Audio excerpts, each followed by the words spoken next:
Okay, hello, welcome to myPolitics channel, and today we are hosting a debate on the problems of democracy, and it's my pleasure to guest today members of the European Youth Parties, Maciej Kowalczyk from Young Democrats from Poland, Paweł Szczygłowski from the Young Left, also from Poland, Good afternoon, everyone. Aleksandr Marinos from Unity Youth Organization from Latvia. Good afternoon as well. As well as Jörg Sobolewski from Alternative from Germany. Hello, good evening. And now we can start with the first question. Do you think that a majority often makes right decisions from the context of a democratic system?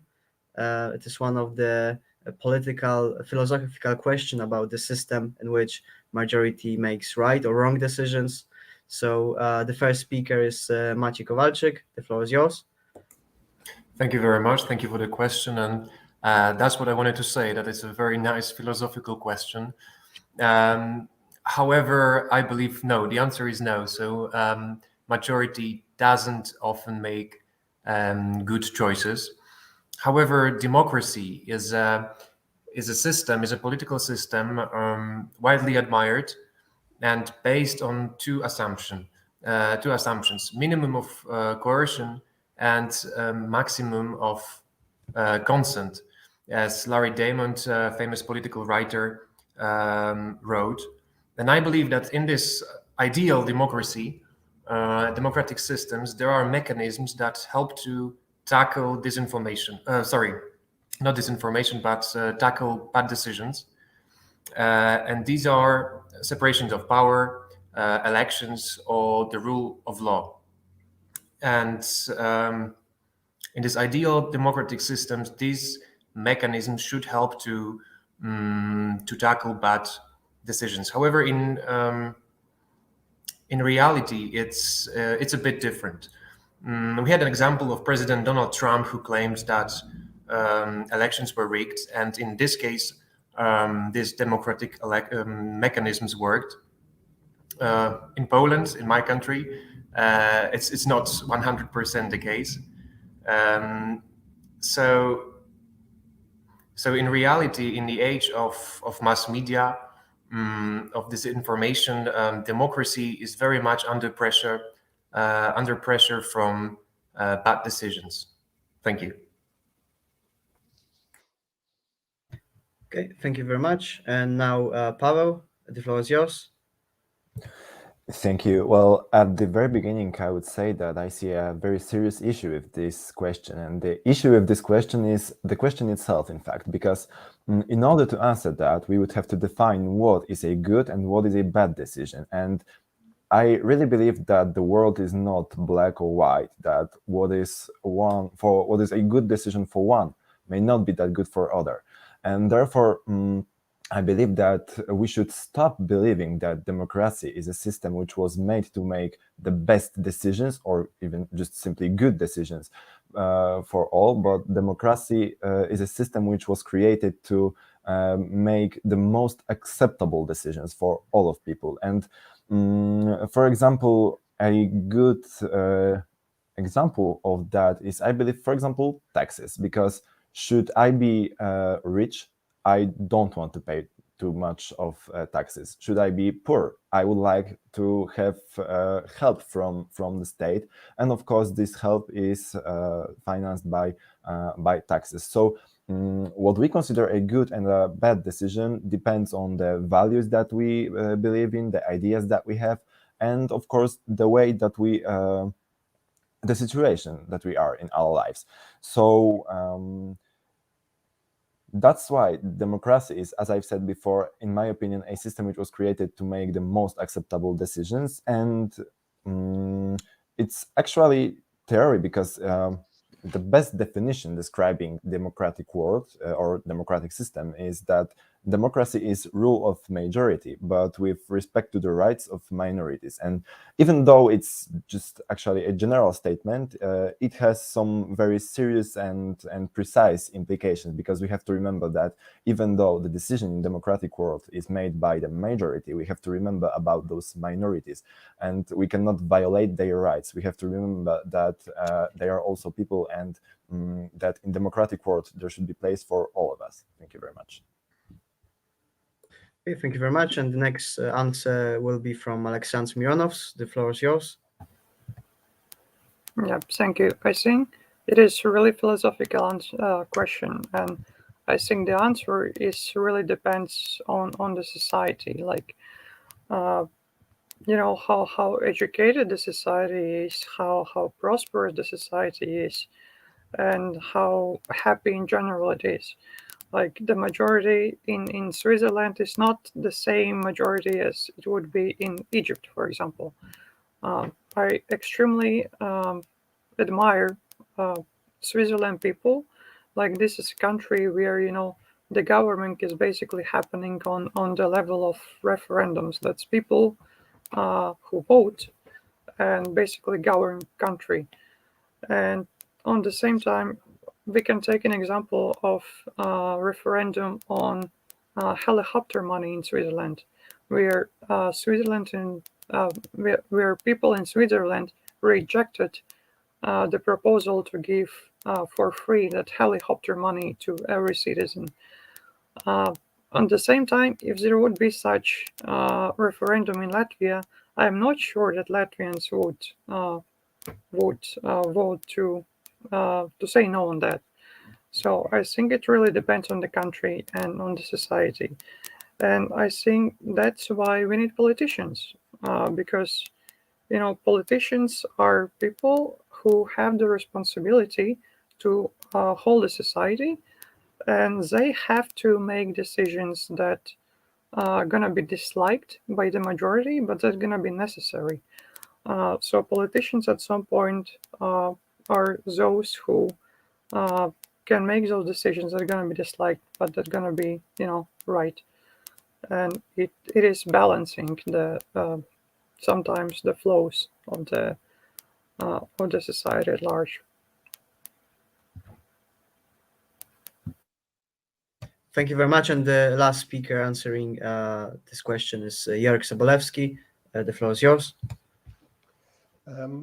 Thank you. I'd like to refer to, I think Pavel was it, who said that we first need to define what is right, what is wrong, and that largely depends on the perspective that people take.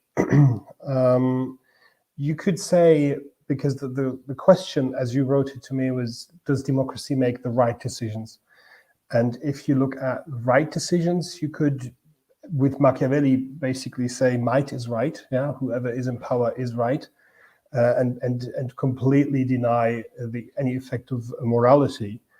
But I'm not going to do that. What I'm instead going to look at is culture. We have very different cultures, and the question of right or wrong often depends on cultures. We have had the experience of, or the example of Switzerland. I grew up in Switzerland, and the Swiss culture is very much based around the whole concept of basic democracy, and therefore there is a common sense of responsibility for the society as a whole.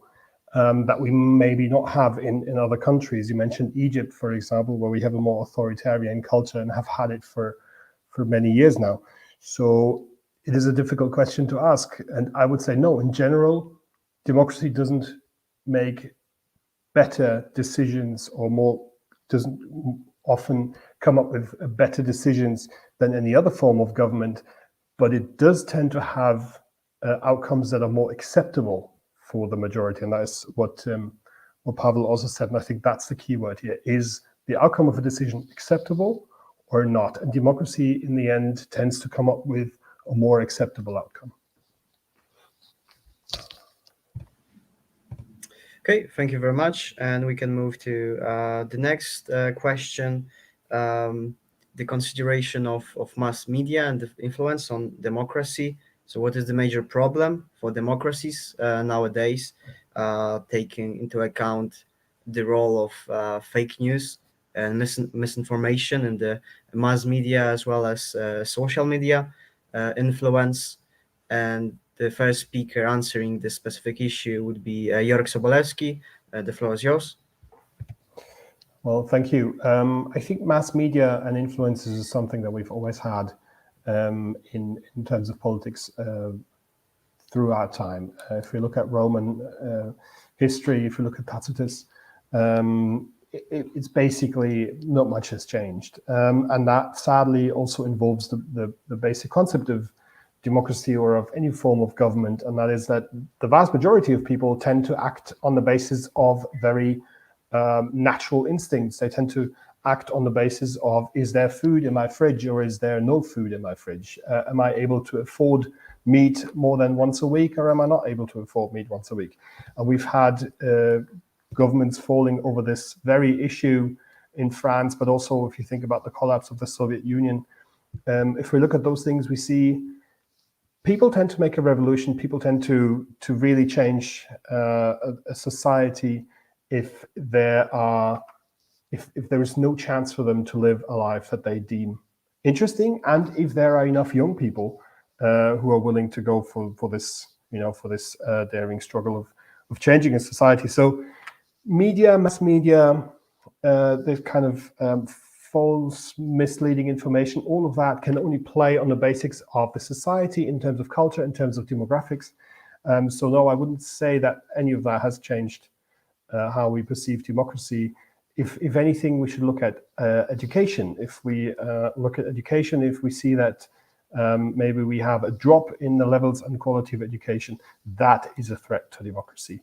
But media as such, I wouldn't say. Also, who says what is wrong and what is right information? That kind of involves a lot of fact checking that I do not want anybody to do. Like, media should be on the free market of information without any interference. So yeah, that's not a big issue for me. Okay, thank you very much. And the second answer, Alexander Marinos, the floor is yours. Well, if we are talking about the threats to democracy, I think one of the biggest threats to democracies right now is polarization, and which eventually lead also to radicalization of the society. And in that area, media, mass media, and social media are playing very, very huge roles. Like, Fox News in the United States or CNN, it's a clear example. Luckily, we do not have that examples in Europe that much. In Latvia, we certainly do not have that much polarization. But in the United States, for example, you clearly see that, there's media for more conservative people, there's media for more liberal people, and it creates the polarization in society. And also, social media. Sadly, the algorithms in the social media are built in that way that you see things that you like, and the algorithm tends to exclude things that you don't like.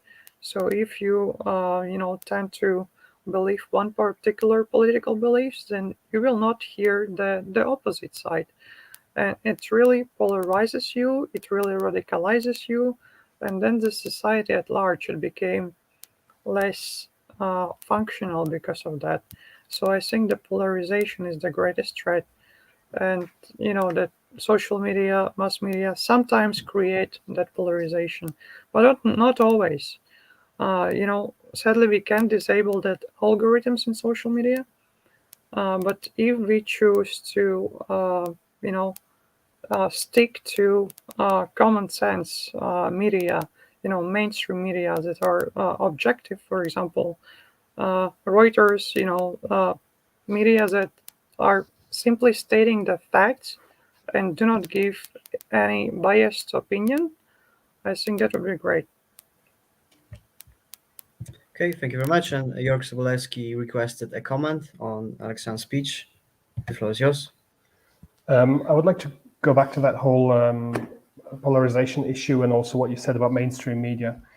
I think there's a false assumption here. First of all, polarization has always been around. If you look at the 50s, the 60s, the 70s, polarization between communism and capitalism has been vibrant, and you don't even have to look at the student revolts in Paris to make that up. And the second is that mainstream media is not necessarily neutral. It depends on who controls that media, and then you will necessarily get the opinion of whoever controls that media.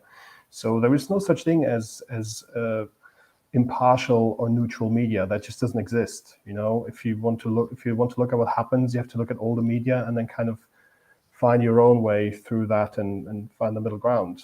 Mainstream media isn't objective, at least not in my experience. Okay, thank you, Alexander. You can also respond to Jörg if you'd like. Yeah, thank you. At some point, mainstream media is not objective. Yeah, I could agree, especially in case of the United States. If you look on United States, there is no really mainstream media that are like totally objective, because there's that conservative and liberal BS. At the same time, in Europe, I think we don't have much problems with that. At least in Latvia, there is media that belongs to the national television that belongs to the government de facto, and there is some companies that are private.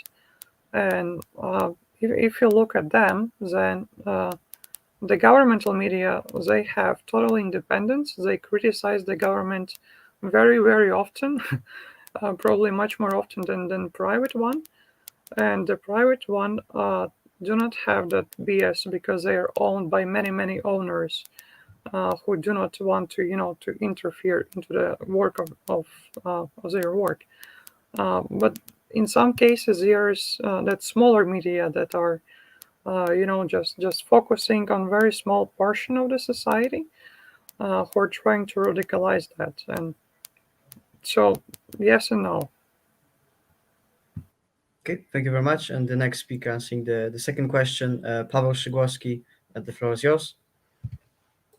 Thank you. Well, so in order to answer this question, I would divide those risks, those threats to democracy into external and internal. In terms of external, and of course taking into consideration mass media and misinformation, we can once again divide this issue into, divide the world actually, not the issue, divide the world between this Western democratic part and Eastern, which is not that democratic, not that similar to our part of the world.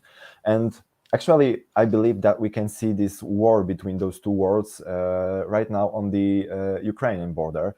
There is a very interesting perspective when looking at this crisis, that it is in fact a war between this democratic and authoritarian world.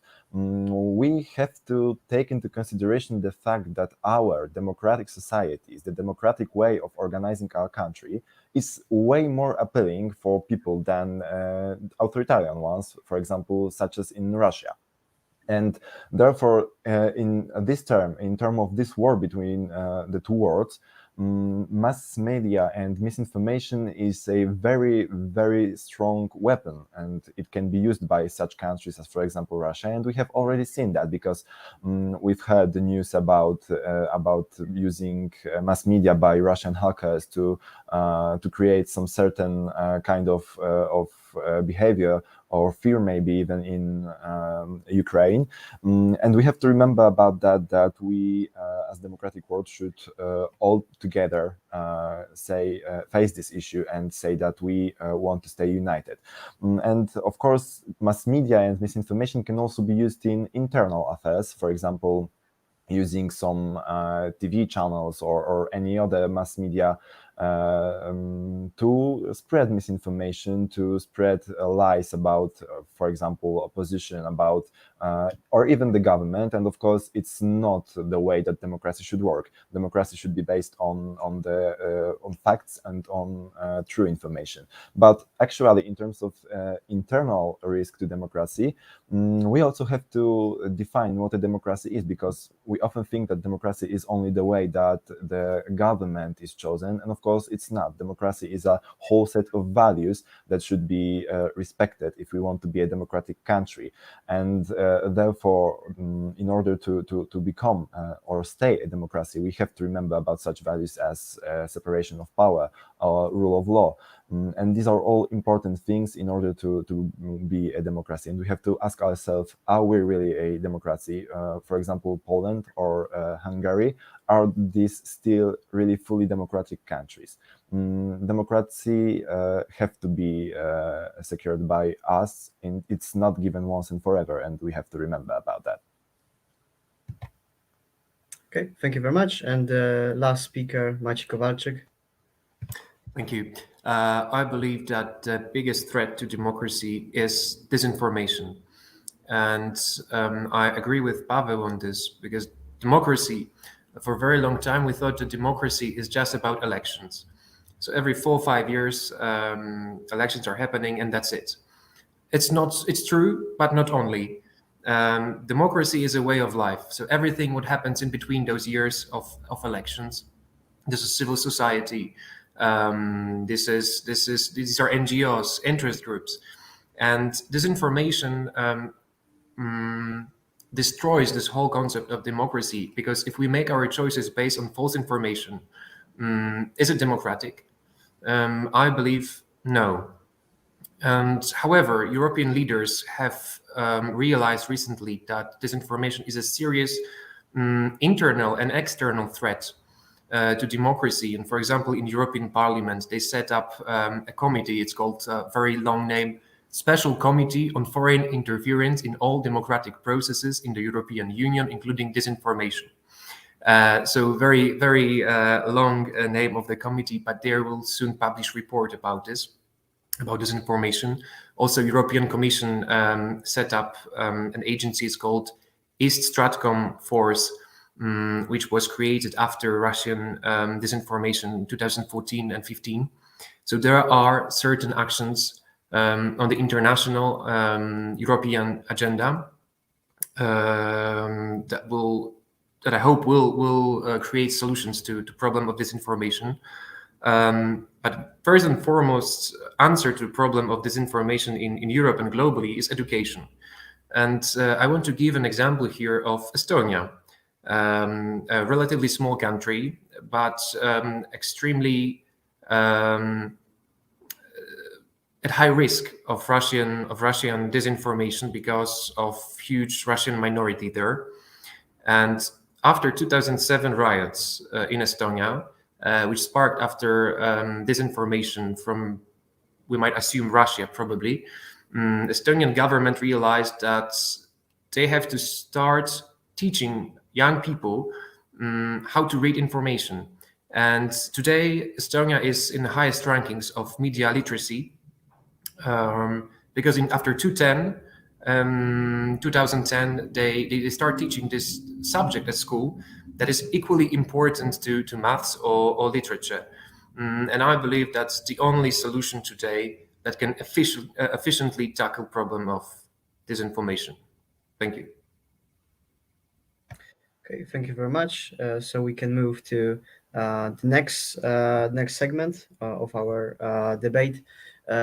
This said that the laws are promulgated by the people's representatives, but nevertheless, do you think that the law should always be above decisions of the state's population regarding the, for example, rule of law principle, or not necessarily, that people's decisions of the people's representatives in democracy can enact any law as they see fit? And also, to what extent do you think, do you agree or disagree with such a statement that law should always be above state's population in a democracy? And the first speaker is Alexander Marinos. The floor is yours. Thank you. Again, it is very philosophical question, and there's a lot of thing about. I do think that constitution of the country should be something that should be not easily changed, because constitution is the basis for the country, and it shouldn't, change after 4 years or 5 years. So it should be something that, once created and it sticks for quite a long time. And things like constitutions, those laws should be changed only when, there's a consensus in the society. So not the majority, like not 50%, but absolute majority, like 75% of the society. If they agree that the law should be changed, the constitution should be changed, then it can be, but only in that cases. In case of laws that are that are not constitutional laws, then I think it can be decided on the referendums. And in most of the cases, yes, people should have the right to change the laws. It's quite common sense to me. But again, not everywhere. Like in Latvia and in many other countries, there is certain limitations on what you can have referendums. Like in Latvia, for example, we do not have referendums on most of financial issues, like how large the pensions are or how large the salaries are. It is not something that population can vote on, and I think that's a right decision, because in case of Latvia, I'm not sure that our society is ready yet to be that fiscally responsible. And then like in Switzerland again, I very admire Switzerland society and how well prepared are they for governing by the plurality of the society. In Latvia, it is the power of that is in the hands of the politicians, and the people should have the right to change the laws by simple majority in case of the laws that are in the limitation of that referendum law, and in case of constitution it should be, but not by 50% of the population, but around 75 when there is a consensus on that. Okay, thank you very much. And the second speaker, Maciej Kowalczyk, the floor is yours. Thank you. Liberal democracy is about ruling by majority, but respecting laws of smaller groups. And for sure, if law harms citizens or threatens certain groups, it's a bad law. And in the first place, it should not be implemented. And I believe that in well-working democracy, during the legislation process, all parties are engaged. That means interest groups and business participate in legislative process, because only then decision is more legitimate. However, we have to ask ourselves about unpopular decisions. Again, exactly about rising pensions age. Because of course people don't want to work more, but this will be future generations that will bear costs of present day political decisions. Therefore,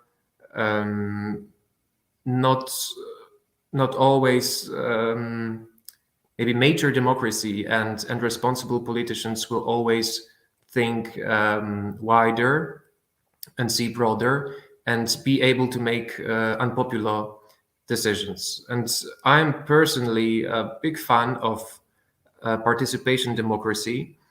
And to give you an example of this, Citizens' Assembly in Ireland, that the most famous Citizens' Assembly in Ireland decided on abortion.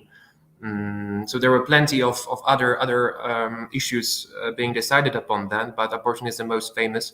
When they selected a group of people from the society, a representative group of citizens, they put them all together, they gave them all facilities, access to experts, and then they debated for a significant amount of time and made their recommendations. And these recommendations were binding for the parliament, and it had to accept these decisions. And I think it's a way much better tool than referendum, because in referendum there is, I think referendum might be more prone to disinformation. And these kind of decisions are more legitimate. It also takes the burden off from the shoulders of politicians and gives decision to citizens, but in a good way. So it makes people engaged in this democratic process to rethink, to listen to experts. And I think it might be a good tool, democratic tool, and it can work on the national level, like in Ireland, or it works pretty well on the smaller scale, like in my city, in Gdańsk, in Poland. Local assemblies were created, and people had their say in local matters. Thank you. Thank you very much. And now the answer from Jörg Sobolewski. Well, thank you. I'd like to come back to the Switzerland issue, because Switzerland's come up once or twice already, and as I said, I grew up there, so it's like a first-hand approach to this. And Switzerland's not perfect, and there are some things that are the limitations of Swiss democracy as they are to any other democracy, and that is sovereignty. The reason why it works so well in Switzerland is not only because they have, the cultural pretext to it, but also because it's a small country, and that's where it actually limits. That's where the limits are. When the Swiss wanted to keep their banking secret,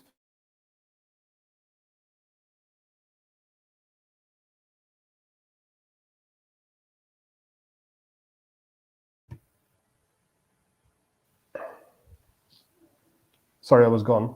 Back on track. Yes, you're back. Yeah, please do go on.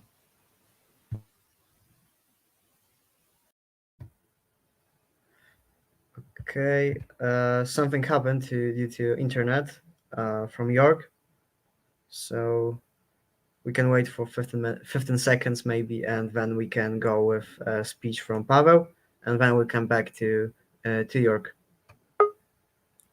Oh, okay, York is back, so you can continue your speech. So yeah, Switzerland is a small country. It has a cultural background for a basic democracy, but it's a small country, and therefore its sovereignty is limited. And that is exactly the point that we have to look at. Latvia is a smaller country, Poland not so much, Germany definitely not. How well and how much trust do we have that on these bigger levels, basic democratic decisions are being made, and they're being made quickly enough to answer a crisis that might be upcoming. But the main issue that I have here is there is a lot of distrust going on that is also related to the whole discussion that we had before about misinformation.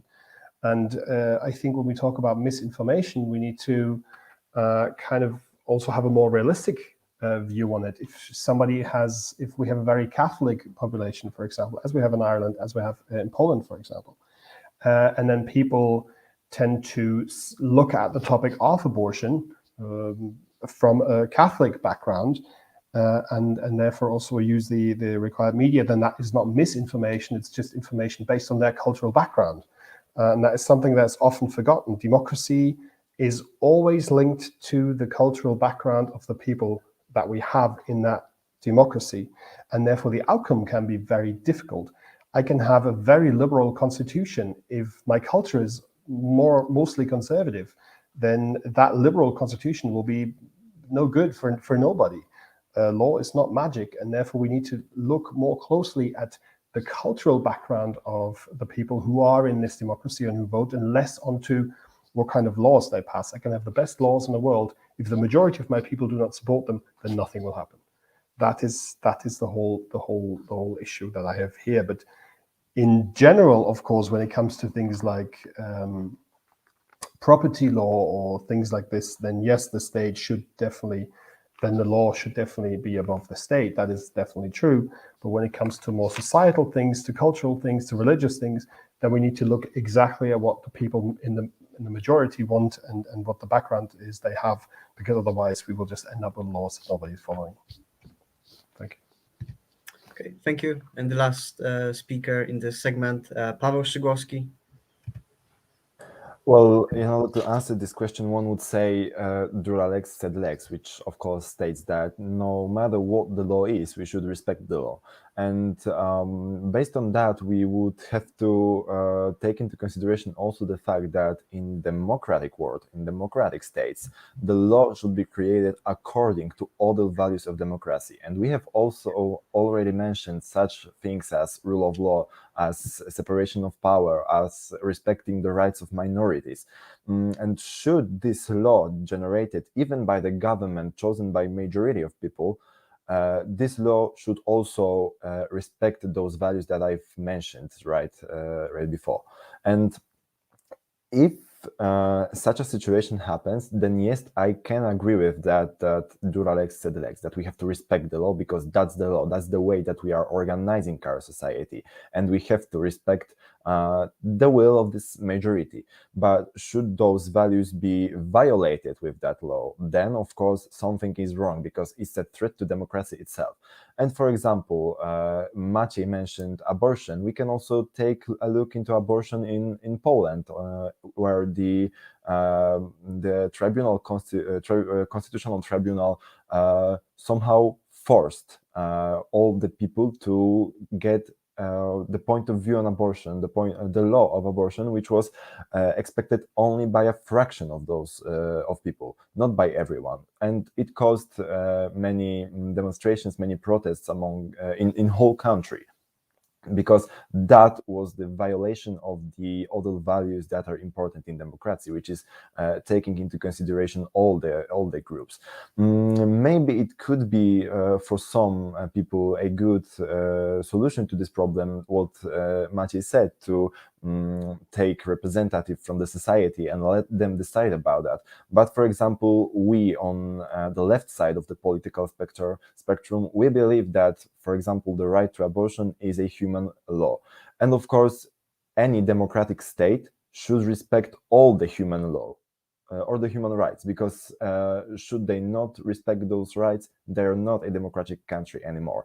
And that's why I believe that that's the way to answer this question. We should respect the law, yes, but the law should be should respect all the other values connected to democracy. Thank you. Thank you very much. And then we can move to the last section of our debate. There are plenty of election systems for a democracy. We have first past the post in the United Kingdom, for example, or proportional representation, as well as forms of mixed systems, such as in Germany. But in your opinion, what is the best election system for a democratic country? And the first speaker would be Jörg Sobolewski. The floor is yours. I would support a presidential democracy interspersed with certain aspects of a referendum. So when it comes to really major changes in terms of immigration, of European integration, and so on and so forth, we definitely need a more broader decision base. So referendum is definitely a thing here. But in general, I believe in authority, and I believe in making politics practicable. And a presidential democracy with a very strong president in the middle is more or less goes in more that direction, and less of the party politics. Yeah, so that would be my answer. Okay, thank you very much. And now Paweł Szczygłowski, the floor is yours. Well, I have to admit that I strongly disagree with what Jörg said. I believe that when we come to a presidential way of ruling the country, it is a step towards a more authoritarian way of organizing the country, because when we have this one person, president, who have way much more power than, for example, in Poland, then they are, of course, that's just one person deciding about many important issues.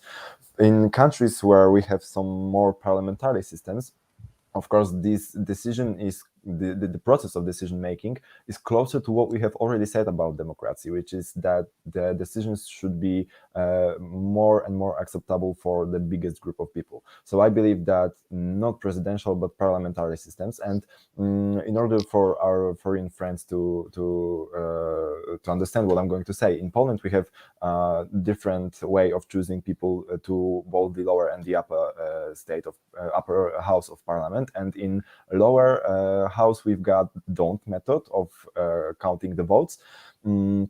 And I believe that in democratic systems, the institutions which are elected to represent people should be a sort of cross-section of the society, which means that people taking part in people who are seated in those institutions should represent the society, all the age groups, all the groups of interests, etc.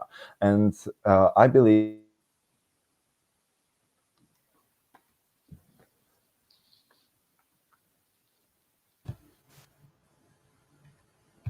Okay, I think there's a connection issue, so we shall wait for 15 seconds maybe. And also, Jörg requested a comment to the Pavel speech, but I think that we shall wait until he finishes his answer. If he doesn't come up shortly due to connection. Okay, so let's move to Maciej's answer, and after that we'll come back to Pavel's answer. So, Maciej, the floor is yours. Thank you. I really think that proportional representation is the best system, or one of the best, as it allows wider representation of political parties. In Poland, for example, for a couple of years now, there is a debate regarding first past the post system, so the Westminster model, and there are claims saying that it makes a feeling, or it creates a situation in which a member elected from a certain district is more accountable for his action. And also there's this link between voter, constituent, and member of the parliament.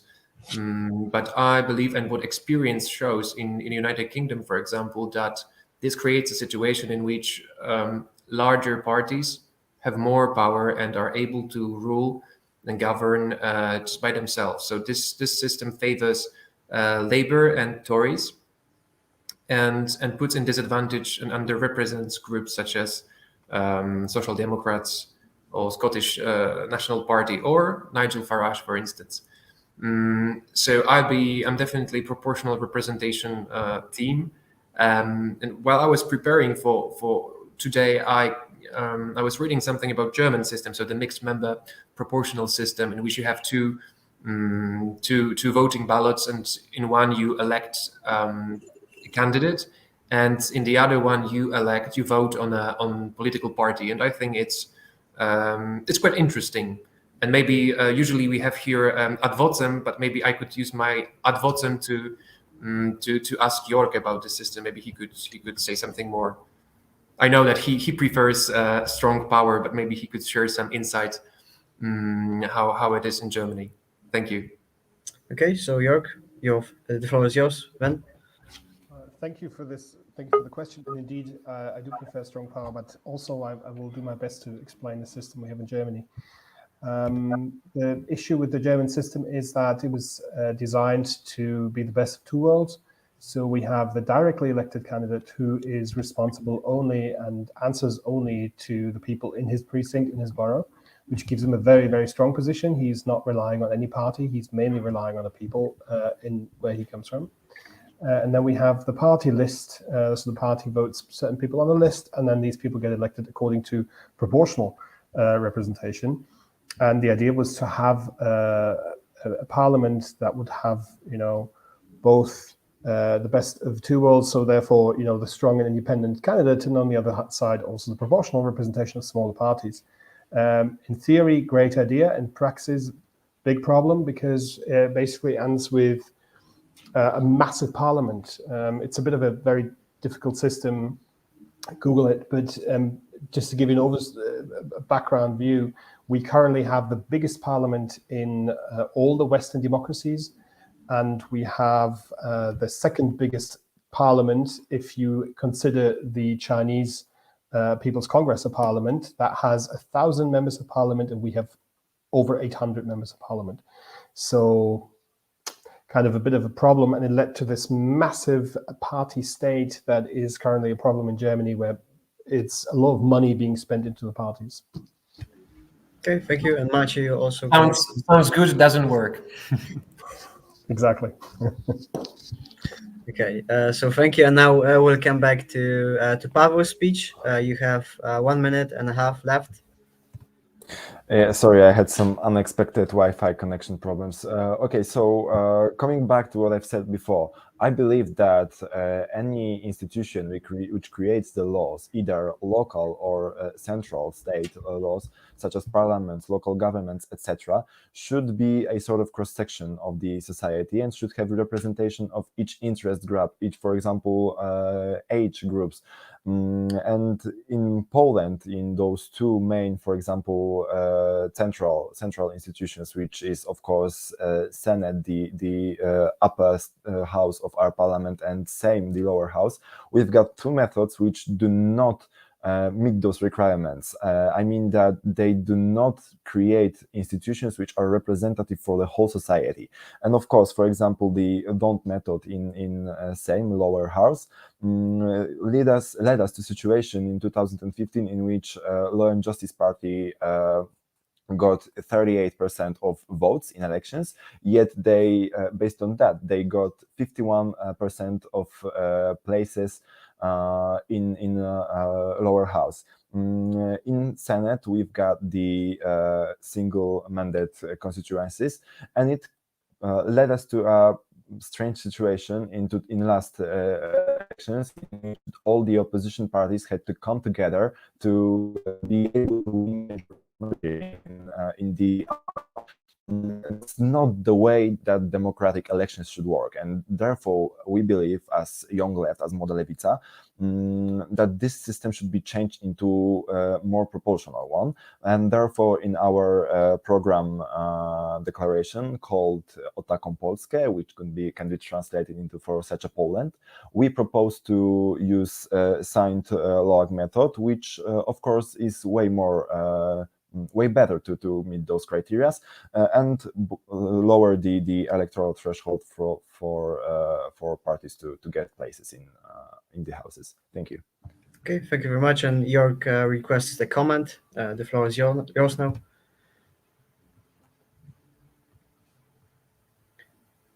You are muted. Sorry, I said I retract. I draw my comment back. Okay, that's fine. So the last speaker answering the last question in this debate, Aleksandr Marinos. I do believe that there's a lot of benefits for the society from mixed system, which you can see and practice in Germany and in Lithuania actually. But I still think that, and here I fully agree with Maciej, that proportional representation system is probably the best. And why it is the best? The answer is that the alternative, that British American system, first past the post, it creates polarization in the society, because when you need more than 50% just to win the seat, it means that you need one strong candidate, usually also strong party.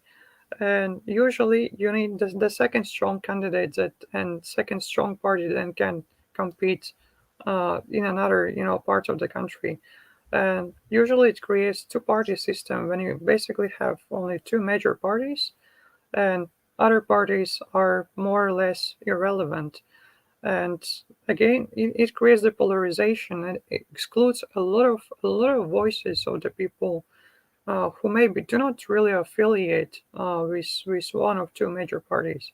And it's really, really hard for people who maybe have some different ideology in mind, like usually it's social democrats and conservatives who are getting that two big pieces of votes. And people who are maybe more like liberally minded, people who are Greens, for example, or who are more nationalistic or more radically on the right.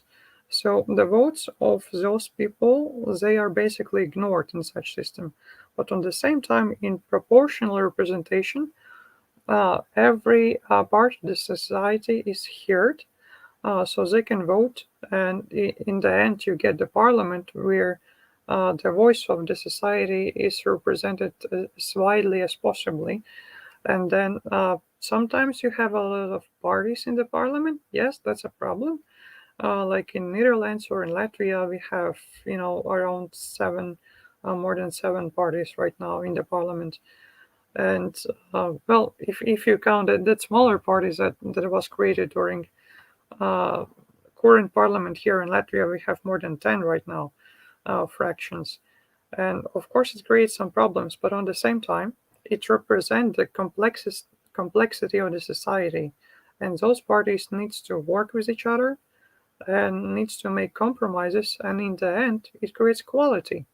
Because when you make those compromises and you try to include many different voices that our society have, then eventually the result is maybe not as strong as someone would like to see, but the result is the one that benefits most of the people and takes into account the voices of the most of the people. That's why I think this system is the best.